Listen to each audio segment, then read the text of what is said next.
Hey guys, welcome to Educators Roundtable. So, tonight we're going to continue our conversation about hot topics ripped from the headlines. And I want to say the purpose of this podcast is just to highlight there's so many different layers of education. And sometimes on the surface, we look at one thing which we think is solving the problem, which is politics and money. But a lot of times it's more than that happening.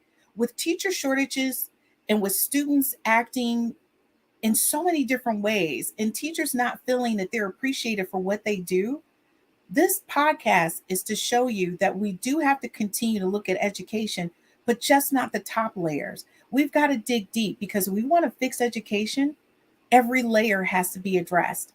So these are the things that got ripped from the headlines, and that's what we're here to discuss tonight. So welcome my guest, and you guys know her. She was here last week. This is Dr. DeVoe. Dr. DeVoe, thank you so much for joining us again this week. I really appreciate it.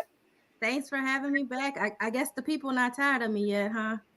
No, they're not. But I'm going to tell you. So we got a lot of feedback from last week's podcast, ripped from the headlines. And I'm going to tell you, I think people were a little bit outraged. One from the teacher who was licking the nipple during class time, which, I mean, we totally expected that. Yeah. So I think, and there's a couple things that I think teachers or people may be concerned about from this show, week's show, because it's a lot happening. There's a lot of things we need to take a closer look at in education. So overall, what's your perspective on the things that you saw last week and how it's impacting education or people's perception of education? After I kind of reflected on last week's videos, especially the one about the teacher, like that was really disturbing to me. And I guess at the core of everything, I hope that we are thinking about our scholars first, the students, right? And the impact that our behavior as adults, the policymakers, the teachers, the superintendents is having on the scholars. Yeah. Right. And so even with that instance, like, was those children that was impacted by that, were they able to get some type of trauma? That's trauma. Yeah, that was huge.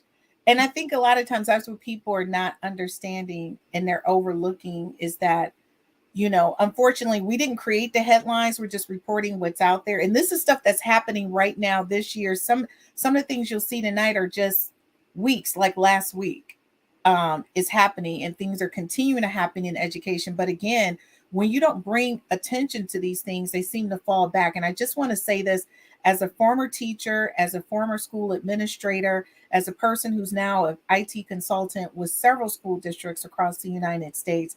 Trust me when I say to you, a lot of things or my opinions that I share with you will be conversations that I've had with teachers.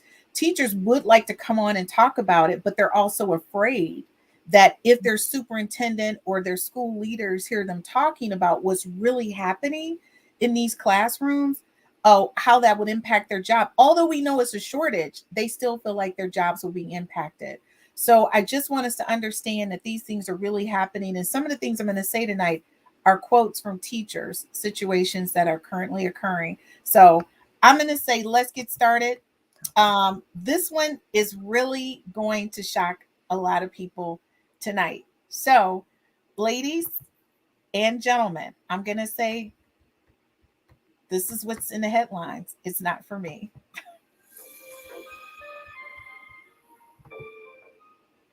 Tonight, a teacher in Indiana arrested on a preliminary charge of battery after slapping a student. Surveillance video released by Valgo Community Schools appears to show a student in a hoodie walking down a hallway at Jimtown High School in Elkhart, Indiana last Friday. Moments later, a male teacher is seen chasing after him. Upon reaching the student, the teacher appears to grab him by the backpack.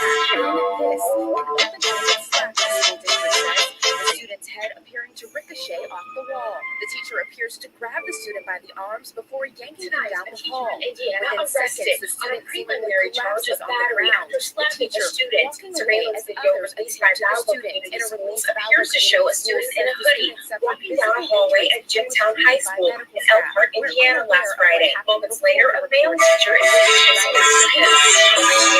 The teacher appears to be directly and severely addressed. The student involved in the incident is not being identified publicly by the school. Police have now arrested the teacher, 61-year-old Mike Kozinski, on a felony charge of battery. It's a range of 6 months to 2.5 years and a penalty of up to $10,000. The school district says Kozinski was confronting the student about his hoodie. No audio can be heard on the surveillance video, and NBC was unable to reach Kozinski for comment. He retired within hours of the incident, according to the district. His retirement, originally set for June, was approved by the school board Monday night, a quicker resolution than terminating him, according to a source familiar with the board's decision. Before video of the confrontation was released, many in the community rallied around the 2020 Teacher of the Year. Dozens of students at Jimtown High School staged a walkout in support of the teacher, and more than 1,300 people signed a Change.org petition aimed at saving Kozinski's tenure and retirement. The district says they have reported the incident to the Department of Child Services, which declined to comment due to state confidentiality laws. And Priscilla Thompson joins us now in studio. Now, Priscilla, you mentioned in your story that the school board allowed the teacher to retire early with a full benefits package, but we're being told that he would have gotten his pension anyway if he were fired. Walk me through that. Right. So a source familiar with the school board's decision says that even if he had been fired, he still would have gotten his pension per Indiana law. And in fact, if they had fired him, that source says they would have had to put him on administrative leave and continue to pay him during what could have been a months-long investigation. And ultimately, he probably still would have received that pension. Okay, so we're back. All right, so what are your thoughts? So many things. I would venture to say, and everybody say, this is Chastity's opinion. This is Chastity's opinion. I would imagine that this is not the first incident with this gentleman. That is not the first child that he assaulted. I do not feel that he should have been allowed to retire. I don't think he should have been allowed to retire. Yes, he may have still gotten his pension, but you were fired, right? That is a stain on your record. Not, oh, I retired. Because think about it. If he's retired, we're here in Michigan. Why did you leave your last school? Oh, I retired. I'm going to come in to go to another school in Michigan and be a consultant, right? Not that he was terminated from the school. And also, I'm thinking just even the interaction. This student is walking. We don't know, right? We couldn't hear any of the talking that was going on. We couldn't hear any audio. But to me, it did not look like the student was resistant or trying to fight or run away from him in any way. So why would it be necessary for him to push this scholar's head against the wall? So that's why I believe that this probably wasn't the first incident that happened. So you know what? And everything you said, I took that perspective, but then I also took the perspective that potentially this could be a student who antagonized the teacher on a regular basis. And maybe it just gotten to the point where it really wasn't about the hoodie. It was about something else. Mm-hmm. And then maybe it just kind of, that was it. The teacher just kind of had it because everything that everyone said about the teacher was that this was a great teacher. He was teacher of the year. Like, why would this teacher lose it over a hoodie? Mm-hmm. And I'm going to say to you, I remember I started my first job at Redford High School. And this student who never came to school would come to my first period every morning to antagonize me. He would leave for the rest of the day. He would actually show up just for first period to biology to antagonize me. And I used to say to myself, oh my God, if I ever see this kid in an alley, I'm going to hem him up, right? If I ever see this kid, I'm going to hem him up.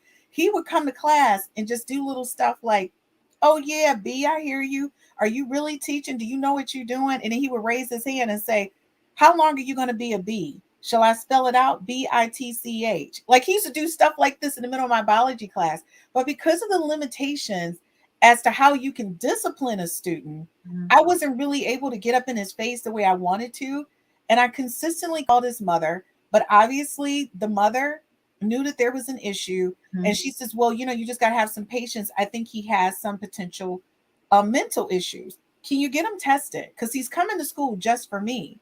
I later found out that this student did have mental issues, but the mother really never put the time in to have the student tested. So again, there's always two sides to the coin. There's no justification because this is high school. I taught high school. This is like elementary school. Mhm. There's nothing that an elementary school kid could do to make me want to hem them up. But at the same time, I have to take that back because I've talked to some teachers and they're like, Christine, those elementary school kids are trying you. Like they're trying you. So I'm going to say there's two sides to every coin. I think definitely school districts need to look at putting cameras in classrooms so they can really evaluate and assess from start to finish what actually occurred. There was no volume, so you don't know what the teacher was saying to him. I don't think that the teacher handled it correctly. I understand like him and a kid up and getting them out of your classroom and taking them down the hall, but the whole slapping them thing, I thought that was a little aggressive. Like, I don't know what happened, but that was over the top. I would never hit my own kid like that.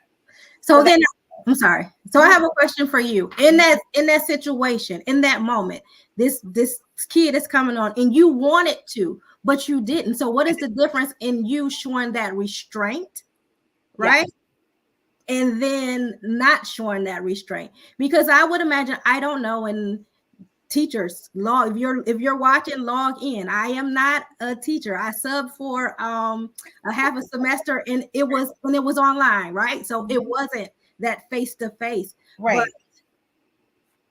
But are you all trained, right, in when you have these conflicts, how to resolve those classroom conflicts, right? And I would imagine in 20 years in practice, I'm sorry. Well, let me just say, kids are getting a little the things that they teach you. And I'm going to say, I didn't go to school to be an educator. I was taught after in a master's program.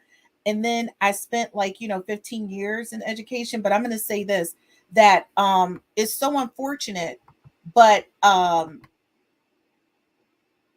what they teach you sometimes doesn't add up to what's happening.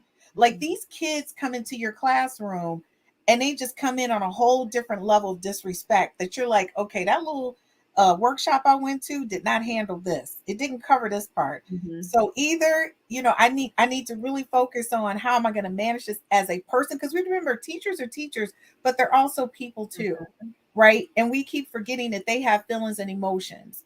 So if you constantly have one kid coming after you, sometimes you do tend to forget. And I just want us to be a little bit more understanding, but definitely that teacher going off and slapping them, that was a little aggressive.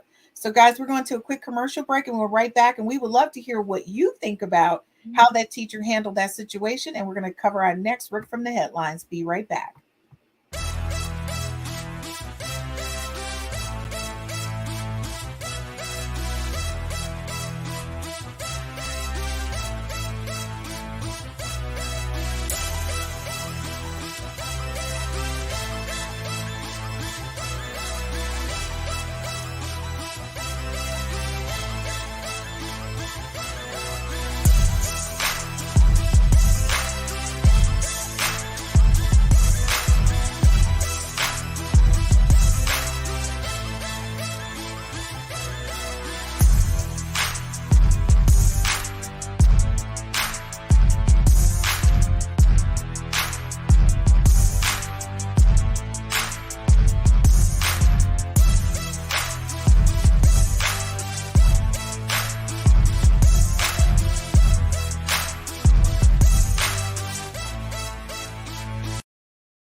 Okay, guys, we are back.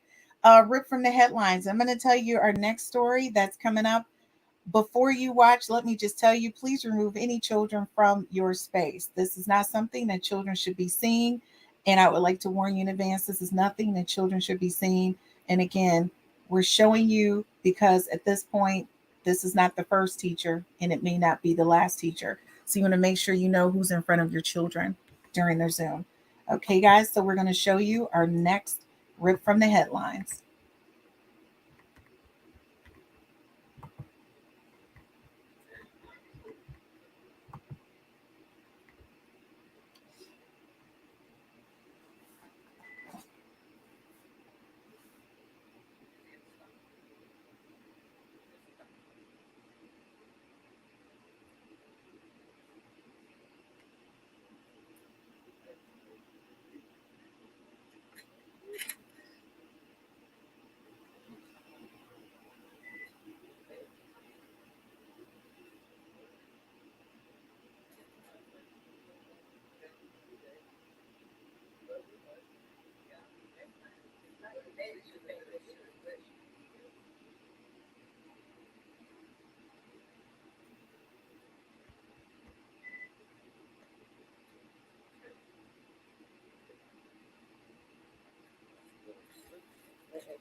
Okay.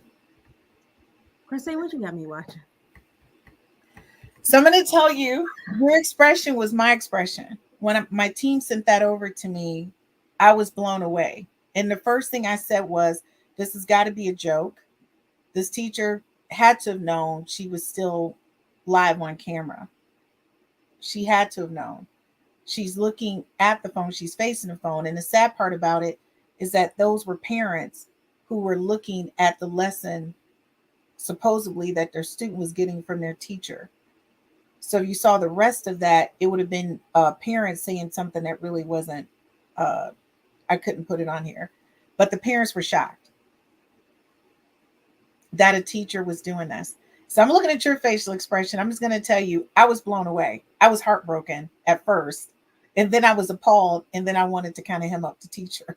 So I went through a couple variations of emotional, like, are you kidding me? So what's your thought when you see that? Disbelief. First off, like, what? Are you serious right now? If she decided to participate in that activity at that time of day, she could have you can still run your classroom by just turning your camera off. Right. I'll be right back, you all. Turn your camera off and your volume off. You still have the students in the classroom setting. But wait a minute. How about you're on class time? Why are you having sex with your husband, your boyfriend, or whomever? This is class time. If you were in the classroom, you couldn't be bent over anything. So why do you think because you're working from home that this is acceptable? And that's the one thing I didn't understand. It's the same, is equivalent to the teacher who turned around during class time last week and licked her man's nipple. Like, you have on a headset, you're teaching the class, and to your point, you didn't turn off the camera. You just turned around and licked his nipple. But more importantly, he was naked. He was nude, standing there. So here we have another teacher. I guess their thought is you're in my home and it's okay that I'm doing what I'm doing. But to me, you're diminishing what good educators put in time and effort, and you're diminishing that. And your choice to display your personal life is being debuted, but then you have teachers who are doing rock star stuff who can't even make the news. And it's kind of like the discussion you and I had before. How can we go to bat for you? How can we fight for you? Right? When our teachers are doing great things, they're overworked, they're underpaid. And then, the rebuttal is, well, look at this. Well, and that's the thing. That one teacher, their action, and the other teacher who's licking nipples, those are the things that people are going to bring up. They're going to talk about these teachers and not the great things that are happening in the classroom. Absolutely. We've got teachers who are really working hard against all the odds to ensure that our kids are learning right now. This pandemic is not over. So we're going in and out, and this variant changes, every single month, every other month, the variant is changing. So it just kind of diminished education to me. And I'm just going to say this to everyone. Listen, I know you have significant others, but when you're on class time, you're on class time. That should be a space that's just really sanctioned for educating regardless. And I'm sorry, he would just have to wait. But again, that was one of the things when I tell you, I was just like, is this really happening? Yeah. If I was one of the parents on the call, I would have called the police and said, I don't know where to send them. But I would have called the police and said, it is a child molester, it's that's child pornography. Right? It's pornography. You're doing a sexual act in front of kids in your camera. And the thing is, this is the kicker. You're an educator. And I'm very sure that was not a sub. And even if it was, you're smart enough to know when your camera's on and when your camera's off. Like, you're smart enough to know this. So in that moment, you're looking at your phone. In Zoom, you see yourself. You didn't see yourself in Zoom. You didn't see that this was happening. So that's the thing that drastically concerns me, is that you didn't see yourself and this was happening. I wonder, did they say the disciplinary actions that happened to her? Did they say that they No. got some type of trauma counseling for all of those scholars? Heck, and the parents who had to witness that. Oh my, and the grade level. They never clarified what grade level she taught, only that she was a teacher in the Birmingham school district, and not Michigan, Birmingham, by the way. This is Birmingham in another state. But it was really appalling to see that a teacher had very little respect for herself, for her students, for her parents, just for education in general, that you would even do this or attempt to do this. I mean, between her and the nipple lady last week, the nipple teacher out of New York, I don't know what to say. People, you're working from home right now and you're still teachers, you're still professionals. It is no way, even that's equivalent to us doing this podcast, and right in the middle of the podcast, our significant others walk over. Like, I'm sorry, the door is closed. I'm busy. This is what I'm doing right now. So I don't know what to say. So our next one is going to be very interesting. Is So it worse?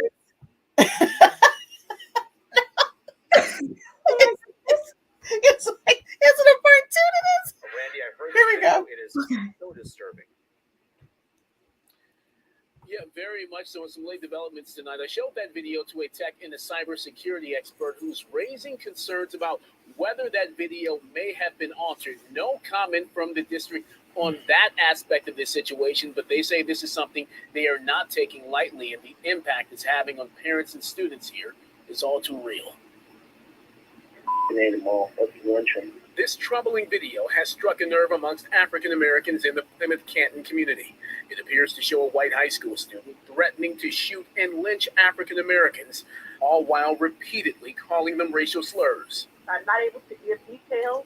There is not an active threat, I will say, at our school at this moment. Plymouth Canton Community School Superintendent Monica Merritt addressed the video during a board meeting and in a letter to parents and students Monday night, saying, "We do not condone or tolerate reprehensible acts of this nature." Students tell me the video first surfaced in early March and was later reshared on social media. I can't even tell you in the past few days since this video has released how many times I've been called the N-word. When we don't have swift action after these events, this spreads even further. PCCS students and parents gave the school board an earful at Tuesday night's meeting, many asking if the student in question was disciplined and how Black students are supposed to feel safe at school after this. This has red flags all over it. I don't want this type of student around my child who is so very apparent to be able to say whatever they want about killing people who look like me. Students say there's been other racist incidents within the district. Jacob Jackson says so much so, they've become numb to it. It's not surprising. It's not surprising. This has happened countless times, and that's why it has happened countless times, because the same thing occurs over and over. And then we have it to where we get used to things like this, and we get desensitized to things like this. Merritt stated in her letter Monday, when this matter was initially brought to the attention of the Plymouth Canton Educational Park Administration, it was investigated immediately and addressed with the students involved. We will not under any circumstances ignore these matters and will continue to work to eliminate these harmful and destructive behaviors and beliefs. Now, guys, Canton PD says that they are investigating this matter, and once they're done with it, they plan on sending the findings of this investigation to the Wayne County Prosecutor's Office. Okay, so what's your thoughts?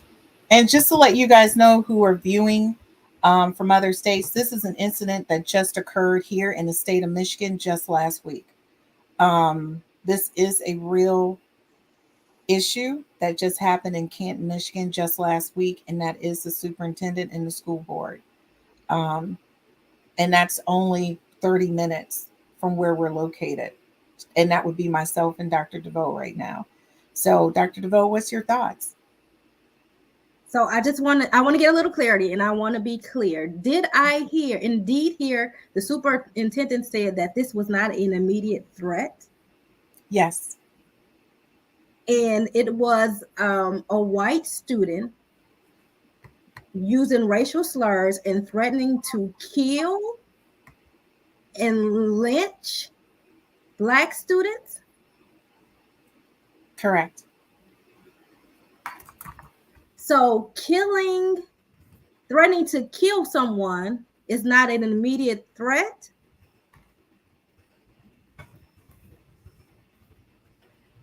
Yes.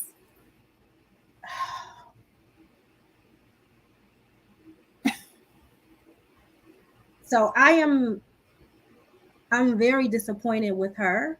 And so again, I want to unpack. I want to know more. I need to know more. Mm-hmm. What is there some type of policy or something in the Canton School Board District where they define what an immediate threat is? Like threaten to kill, oh, that's not immediate threat. They have to like actually see the gun, like. So I want to like, how are they defining that? So the first question you asked is very important. Is how do you define what requires immediate action? That's number one. And the first thing I'm going to say to you is this requires immediate action. This required an assembly. This required meeting with parents. This required banning the student from the school. This is finding out who the student are friends with, meeting with those students, and then asking them to then you work from home, because it can't just be this one student. There's a group of them. Okay. And if anyone understands, students don't do things on their own. It's usually like a group. They're having a conversation, not only with themselves, but with others. So when you look at it from that perspective, you've got to understand that the student should be dealt with right now in this moment. When parents got up and they're telling the superintendent and the board how disturbed they are by their student being in any way contact or in contact with this type of student, that says a lot. I would be outraged. But not only that, the student said this is not the first time that this has occurred. So they become so desensitized to being, I mean, how do you come to school every day knowing at any point somebody's going to come up and call you the N-word? And it's okay. It's okay that somebody threatens you because you're different than them.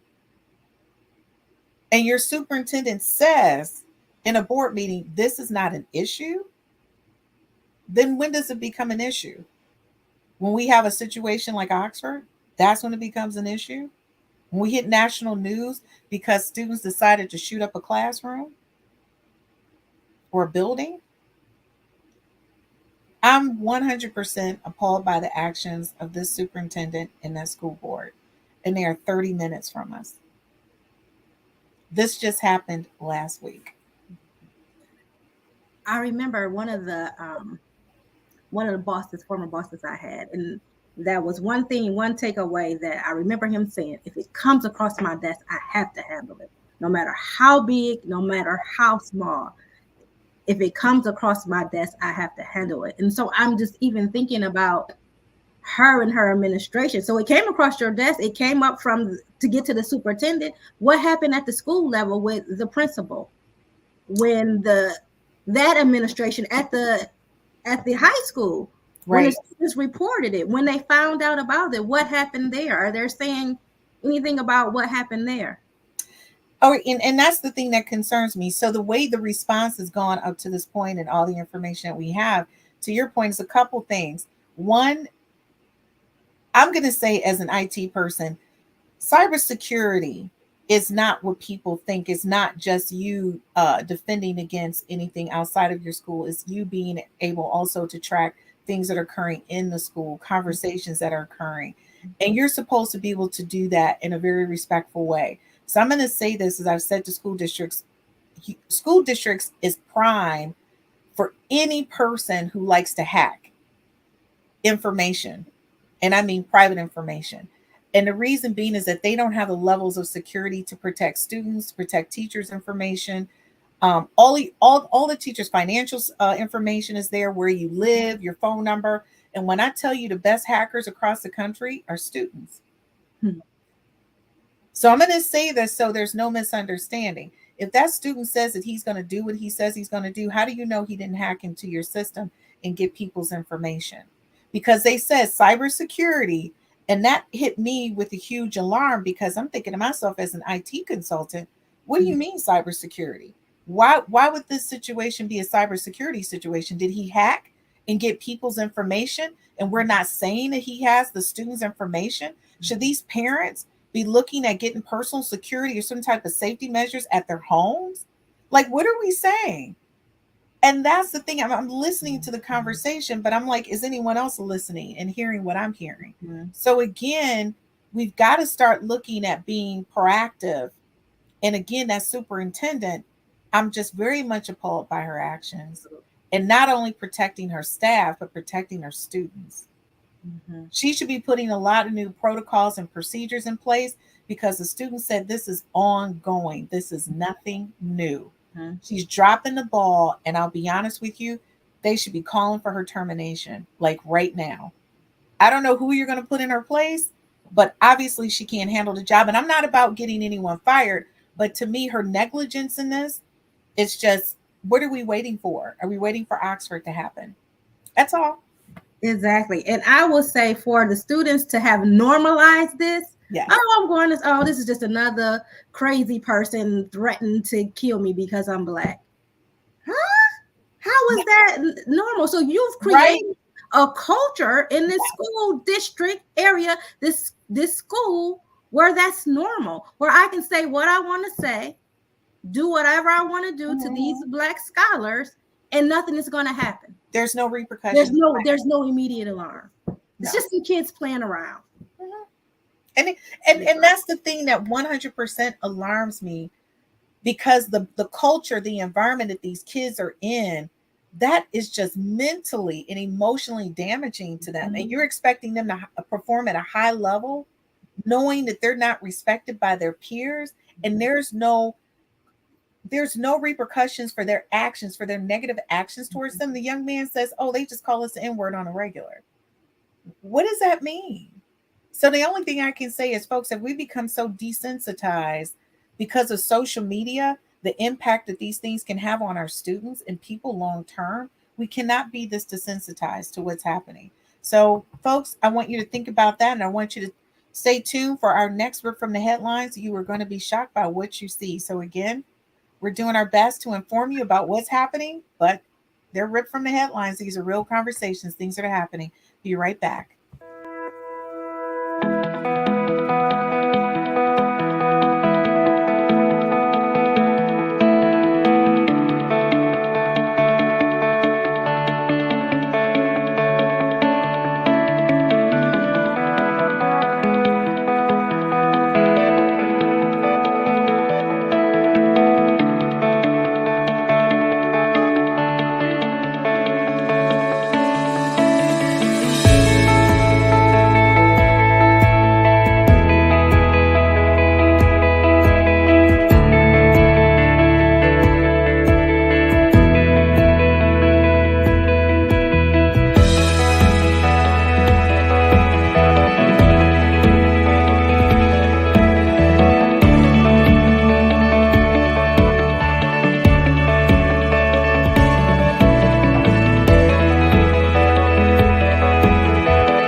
Okay, guys, we are back.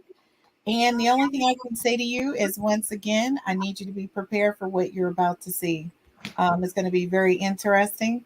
And I know, so Dr. DeVoe, your facial expression, every time I say that, you're like, what else could she come? All I can tell you is this stuff is really happening. And it's shocking, I know, but this is really happening in education right now. So.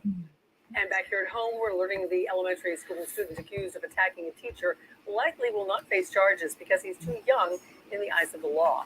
Local 10's Ian Marble is live. He's in Pembroke Pines now with this update. Ian, this little boy is only, 5 years old? 5 years old, and that is why he likely will not face charges. The law basically saying he isn't old enough to know right from wrong at this point. And today we also learned this teacher has some pretty serious injuries and actually needs surgery. And it's possible this student has actually hurt this teacher more than once. This all happened on Wednesday in a class for students with special needs at Pines Lakes Elementary in Pembroke Pines. Apparently, two students, a 4- and a 5-year-old, began throwing things around the classroom and flipping chairs. The 5-year-old, who everyone has been talking about at the center of this, was brought to another room to help calm him down, but apparently he lunged at the teacher when she wasn't expecting it. When first responders got there, she had fallen backwards, smacked her head. The 13-year veteran teacher was unresponsive for those first responders. She was rushed to the hospital. We're told she suffered a pretty major concussion along with several other major injuries. And Anna Fusco, the president of the Broward Teachers Union, says this is actually the third time this teacher has had to be taken from the school by fire rescue because of injuries from this student, and that she's actually asked the school district for help in the classroom more than once, but has been told the district doesn't have the resources. Enough with the excuses, and do it for the good of the student, which in turns for the good of the whole class, and is in the good of the employee. That mother has a right to go home to her child without being injured to take care of her child and not be choked out, a bookshelf thrown on her, and now this concussion and everything else. It's not okay. So the good news is that teacher is back home, but again, her injury is pretty serious and she still does need that surgery. Again, this 5-year-old likely will not face charges, but again, this is all still under investigation and police say anything could change. Live in Pembroke Pines, I'm Ian Margol, Local 10 News. Okay. You know what? I can only tell you, and I say this because that was my facial. That was my expression when I saw this the first time. So the first thing I want to say is that a 5-year-old, they never showed the picture of the 5-year-old, by the way, at all.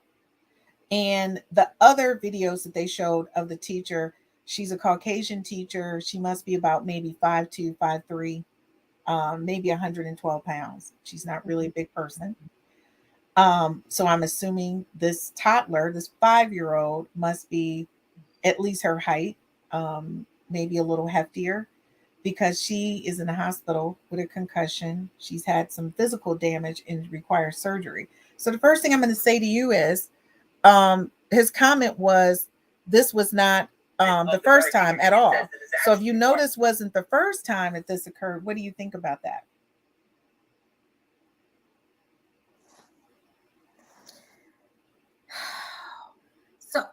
So does it take for this woman, unfortunately, does it take for this woman to have to be hurt, injured, hospitalized, have to get surgery for them to see that maybe this student needs to be in another environment?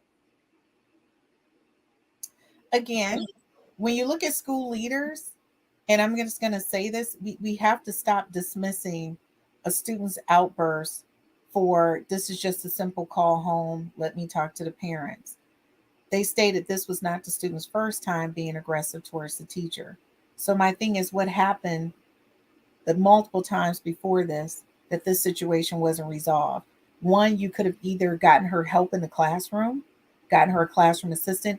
You could have said, regardless whether you want your student to be tested, he has to be tested in order to stay in this class. And if not, you're going to have to, an adult has to accompany him to class because he has physically assaulted the teacher. Now, my concern is not only that, but what are the laws that a child cannot be prosecuted for assaulting a teacher to the point where they have to be taken away in an ambulance and they require surgery? The kid is not going to be prosecuted because he's 5?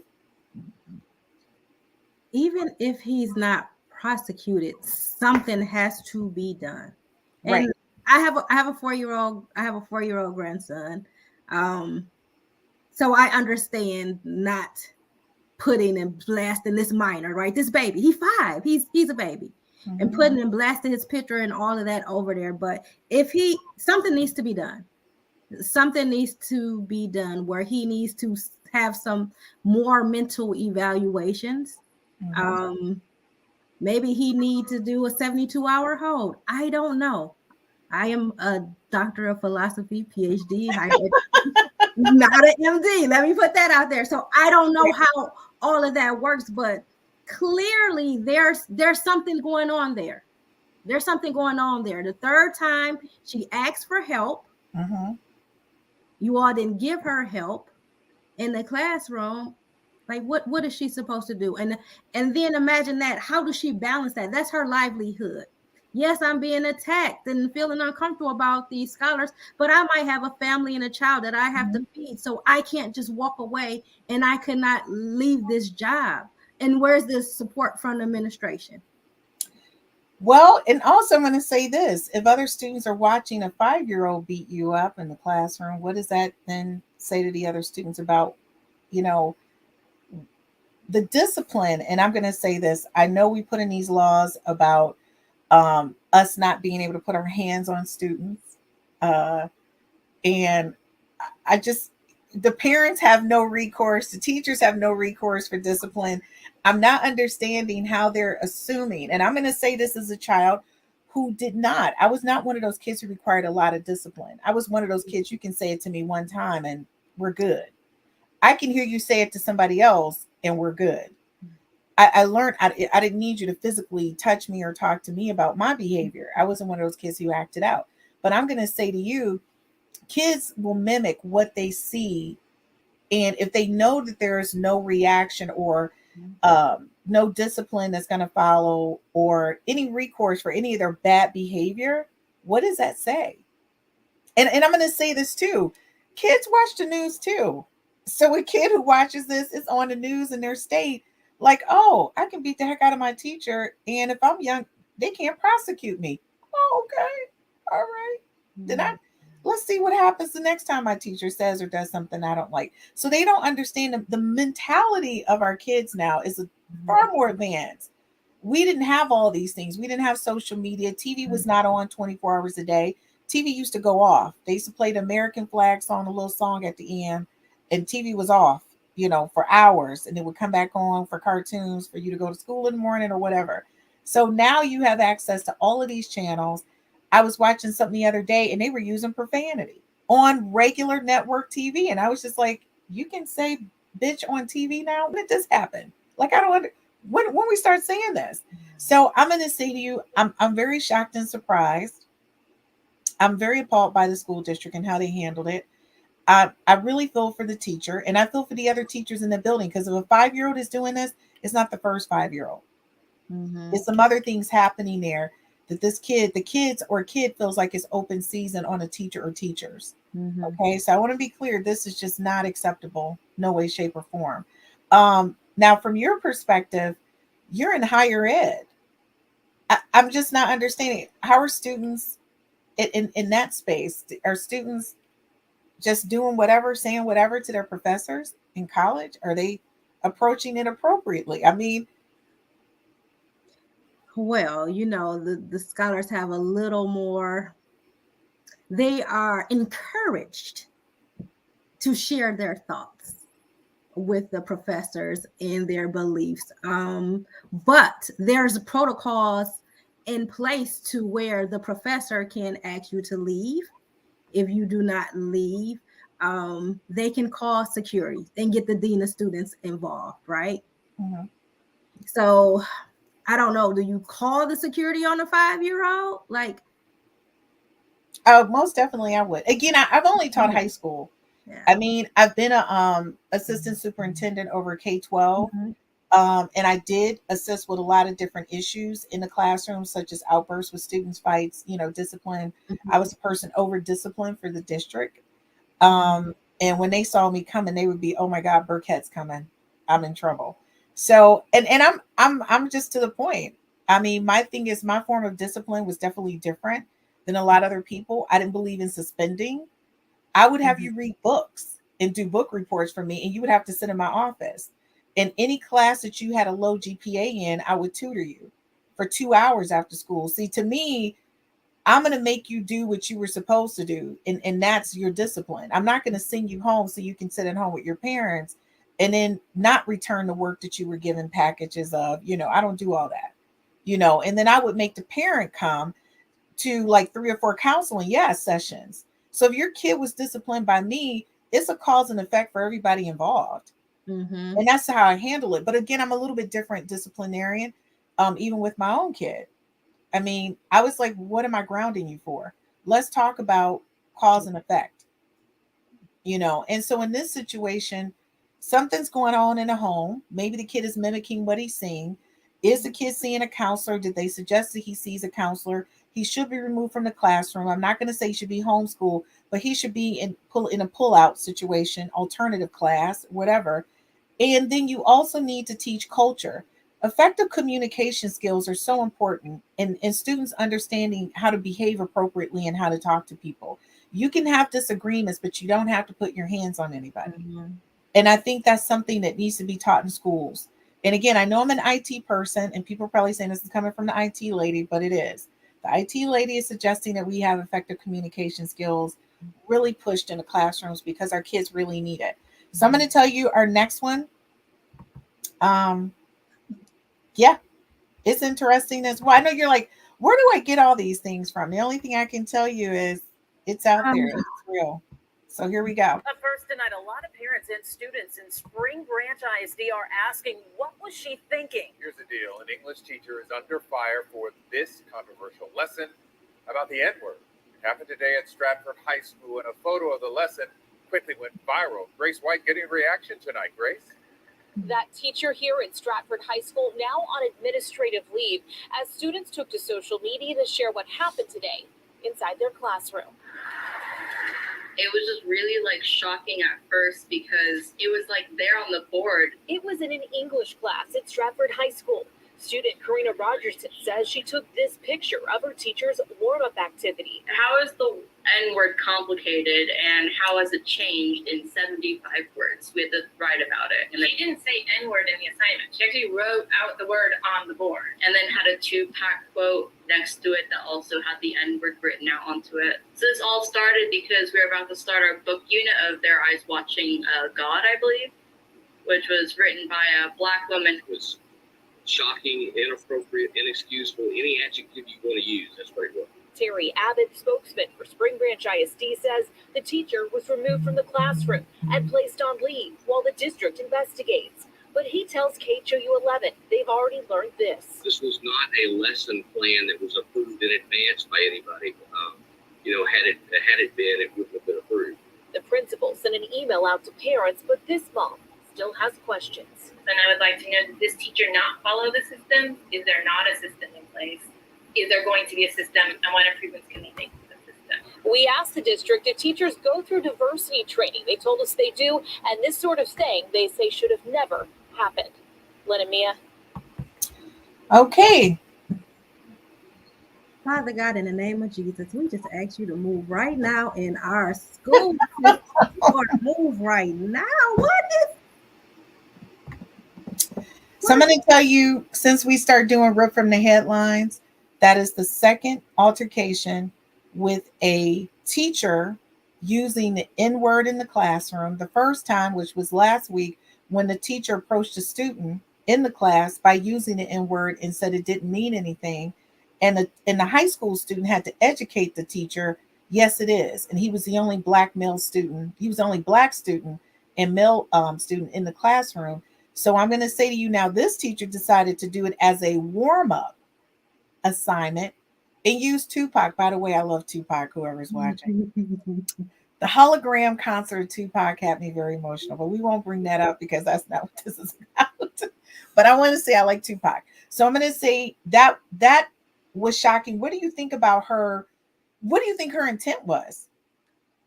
So did they disclose the race of the teacher? Caucasian. Oh, girl. What was you thinking? What were you thinking? Clearly she was not thinking that. She did not really think about how this could be triggering for some scholars. I would imagine that is that a predominantly white high school? Mm-hmm. Right. So it's mixed, but yes. Okay. How this could even be triggering for some scholars in the classroom. That's number one. Mm-hmm. Number two, like I guess thank goodness for this administration saying, hey, we did not approve this. Hey, we let her go, right? Taking immediate action for this. I wonder what was her intent. Like, what was the objective of the assignment? What was the goal of the assignment? Well, and why did she think this was why did she think this was okay? So that's the question I have. So when you look at an assignment, and by the way, I just want to be clear, I was a math and science teacher, not a social studies teacher. I've only taught social studies as a substitute, and that's when I was an assistant superintendent, because there was no social studies teacher, and I decided to stretch myself. And the kids thought I was pretty rock star, by the way. So kudos to my high school social studies teacher. I'm going to say to you, regardless of what the lesson was about, and this sounds like an English teacher because they said they were going to go read a book the following week that was written by a Black author. The first thing I'm going to say is that desensitizing or attempting to desensitize students to a word that has been in our culture for over 200 years in a negative way, it's not going to stop by you putting it into an assignment. With Tupac. I just want to say with a Tupac quote. First of all, don't and one of the things that I'm going to tell you with my Caucasian friends, they always say, well, you guys use it in songs and you guys go, what's up, N-word and all that. But let me explain something to you. There's a difference when we use it in our term, in our world, and there's a difference when an outsider uses it.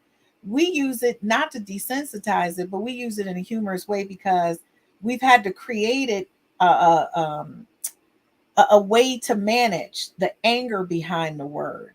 But when we say it to one another, and I don't ever use the word, but when it's heard and said, it's not a negative thing. But when outsiders say it, the intent is always in our processing that is negative.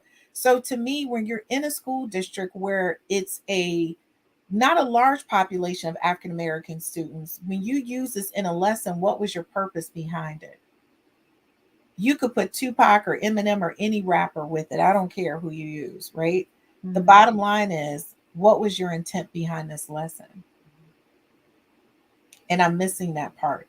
There's no way that you can explain. And so again, I'm glad, like to your point, I'm really happy the way they handled this situation, in letting the teacher know this is not acceptable, but every teacher moving forward, these type of acts are not acceptable. And again, I'm going to say racism is impacting our classrooms. Ladies and gentlemen, if you know of a teacher, and this is not the only thing that we're going to show on Rip from the Headlines next week, you're going to see a teacher who teaches hate, literally hate. They have flags up in their classroom associated with people who are very familiar with the KKK. Okay? And this is in a school where they're saying this teacher's like an amazing teacher. But again, people are not separating what people are doing outside of the classroom with how effective they are in the classroom. And there's no separation. When I was a teacher, I knew what I did outside the classroom was going to impact who I was in the classroom. Just like I know now what I do outside the classroom, what I do outside my job, my 2 IT companies, impacts what happens with my company. I'm the face of my company. So therefore, I can't just do nonsense. There's repercussions for this. So I'm just going to say, people, when you're interviewing substitutes, when you're interviewing teachers, please start asking more questions. Don't ask what education affiliations do you have? What affiliations do you have, period? What do you do on your off time? What is your passion? Befriend. You got to start befriending and talking to these people because this is happening. And this teacher's in front of these kids. So she said, let's do a warm up on the N word and took a quote for Tupac. I'm concerned. That's the only thing I can say is I'm concerned. Okay, guys. So our next one, and this is our last one for tonight. And the only thing I can say to you is be prepared. Be prepared. I know.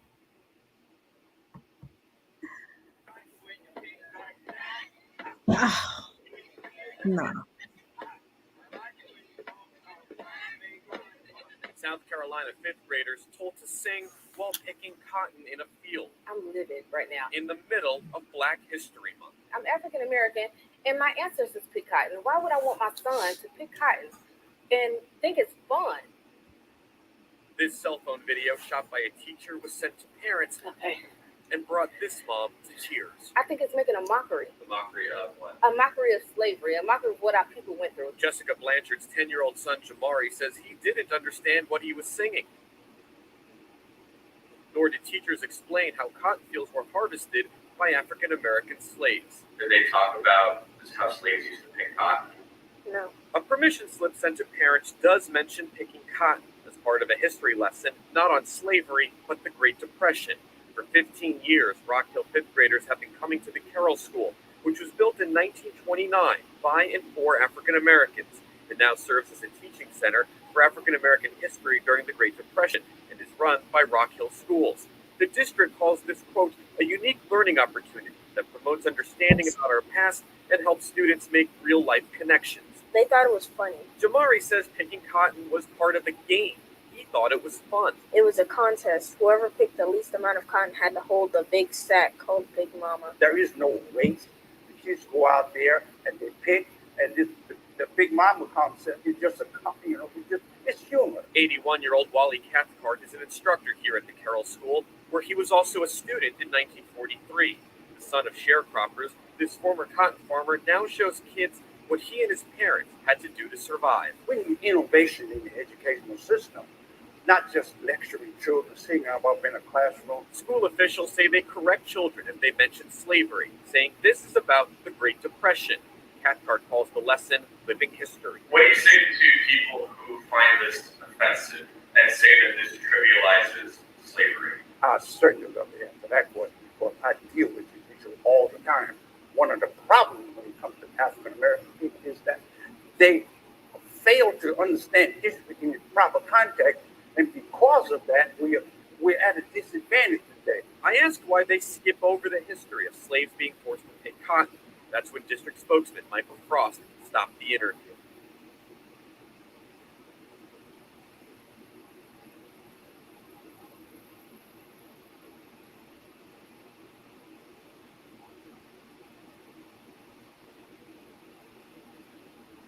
I don't think they should have anyone picking cotton. As for Blanchard and her son, both support the Carroll School and its mission, but say this history lesson goes too far. I think it's misguided. Maybe ignorance on their part. In Rock Hill, South Carolina, Mac Brand, Fox 46 Charlotte.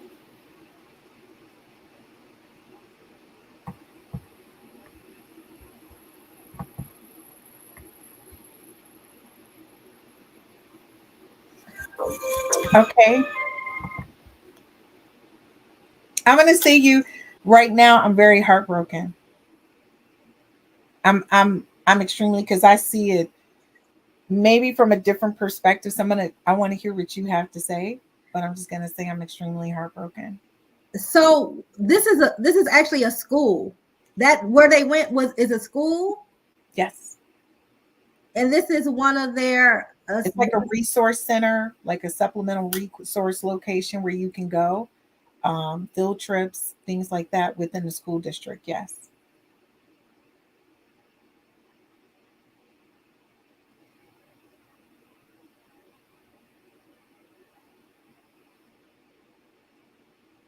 So I'm going to say no one in administration, nobody ever thought that, you know what, it may not be okay to have students pick cotton.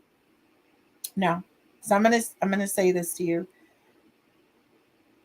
Initially, my thought was if it's a full history lesson on where your people came from and why you should respect where you're at and what you're doing, as a demonstration of how hard they had to work, the blisters, the cut hands, all of that. I understand if you're teaching the full story of slavery and cotton picking, right? But at the end, when he said, are you explaining? And the superintendent, they show his face and he's like, no, he doesn't want to talk about that. That's when my heart was broken, because now you're using what may have been good intentions of older Black culture being shared by gentlemen from that culture, from that history, from that time, and you've twisted it. Because now what you're doing as a white man, you're neglecting to share the full story of the history of cotton as it relates to African American. You're somehow turning it into a game as if you're trying to train a new breed of African Americans to think that they should be out there picking cotton fields. So to me, it's a mental game that you're now playing as a white superintendent on these African American men and children. Because I've consistently watched it and I can't come back with anything other than this is buffoonery at its highest level, and they're showing you in your face. They're really trying to twist the tables. And people, if you don't understand what's happening out here, in not only in education, just in general, if you don't understand what's happening out here, this is a clear indication. They're using the N word. They're basically threatening our kids in the buildings. And you're not understanding what's happening. I was so crushed and heartbroken. These kids said it was a game. They thought it was fun. It's not fun to pick cotton, honey. It's never fun to pick cotton. And it was extremely disrespectful to our culture. And then this goes to show how they are constantly, as generation and generation and generation goes back, taking us out of the history books. Not that it was a whole book anyway, but now they're just totally erasing our history. Because they said this was what? He said the whole lesson was about what? You recall what he said? The Depression, the Great Depression. Yes. He said this was a lesson about no, honey, way before the Great Depression. This was not a lesson about the Great Depression. And I'm going to say to you, the two older gentlemen, and no harm against them, I'm very sure they had good intentions behind that lesson. But again, when you're not an educator and the person who's talking to you a lot of times people think they're giving you an opportunity that's not an opportunity. And this was one of those things that it was not an opportunity. You were not educating our students on the African American history, and we were not a part of the Great Depression, honey.